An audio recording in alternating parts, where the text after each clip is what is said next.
قوربان و قوربانیکردن لە پێناوی خوای پەروەردگار پەیامی پێغەمبەرانە و نزیکبوونەوەیەکی گەورەیە لە خوای پەروەردگار و دروشمێکی ئاشکرای ئاینی پیرۆزی ئیسلامە. بۆیە دەبینین پێغەمبەر صلی الله عليه وسلم و سەلەفی ساڵحیش زۆر گرنگیان بە ئەنجامدانی قوربانی داوە. ئێرە گوندی شیوانە لە دەڤەری برادۆست. پێکهاتووە لە 135 خێزان لەم گوندە 80 سەر ئاژەڵ لەلایەن دانیشتوانی گوندەوە کراونەتە قوربانی بە ئامانجی لێخۆشبوونی خوایی.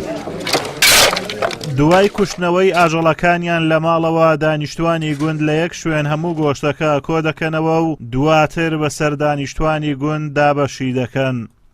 بەیانی وەختی نوێژ کرا ئەوانەی قوربانی ئەکەن هەر کەس لە ماڵاخ و سەری ئەو ئاژەڵانە ئەبڕی چ چێرە چ جوانەگایە چ مەڕە چ بزنە سەرەریکەن و تین لێرە هەمەی کۆیکەنەوە و هەموو تێک هەرەکەن ئەکەنە پشک 100 پشکە 150 پشکە 140 پشکە هەمووی ئەکەنە پشک و بەس ئەو ماڵاندا باشەکەنەوەی هینە گوندنە دەوروبەری گوندش چی لێبی ئاندەنێ و هەر ئێکی زیاتر لە 10 کیلۆ بێکەوی 13 کیلۆ و 12 کیلۆ و 10 کیلۆ و با خودای قدیمی ناکرده بەری هۆپەزدۆری نەبوو بەری گوندەکەشکم بوو تقریبا 8 ماڵ بوو هەندان لیوەشاو هەنوو کە خوا ڕحما کردی گوند زۆرە قوربانێکە زۆرەکەن عالەم هەمووی.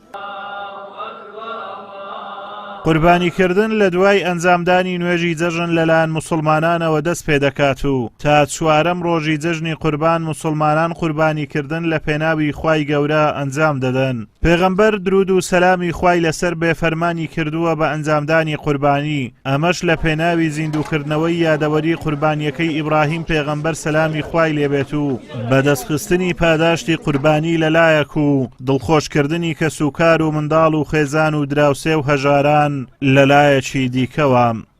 بێگومان ئەوە خاڵی یەکەمیان ئەوەی پابەندبوونی خەڵکە بە دینی ئیسلامەوە ئەوە ئەسەلمینی کە میلەتی کورد هەمیشە بە دەنگ ئیسلامەتی وەچۆ و بە پیلبانگەوازی ئاینی ئیسلامی پیرۆزەوە چوە بە شاهیدی ئەوەی کە ئەبینن خەڵک لە وەزەی ئێستادا کە بینی لەوانەیە خەڵک هەیە نانی نیە بخوا کە ئەوڕۆکە سەیرەکەی ماڵی خۆی کردتە قوربانی و هینایەتی لێروکانە لەگەڵ گوندی هامووشە ئەکات و لەگەڵ گوندەکەی دایە و دابەشی ئەکاتەوە فیعلەن ئەوە ئەسەلمینی کە خەڵکی کورد هەمووی بە پیلبانگەوازی ئیسلامەوە ئەچی.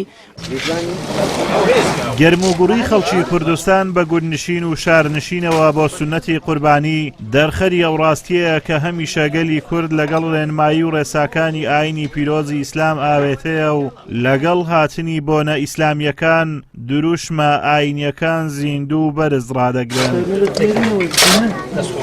قوربانیکردن یەکێکە لە دروشمەکانی ئاینی پیرۆزی ئیسلام. هاوڵاتیان لە هەرێمی کوردستان قوربانی بە شێوازی جیازیە ئەنجام دەدەن. لێرەش لە گوندی شیوان بە شێوازی دابوونەری تێکی جوان قوربانیکردن ئەنجام دەدرێت و هاوڵاتیان لەم شوێنە سەرجەم قوربانیەکانیان کۆ دەکەنەوە و دواتر دابەشی دەکەن. ئازادۆمەراوی کەناڵی ئاسمانی پەیام، گوندی شیوان لە دەڤەری برادۆست.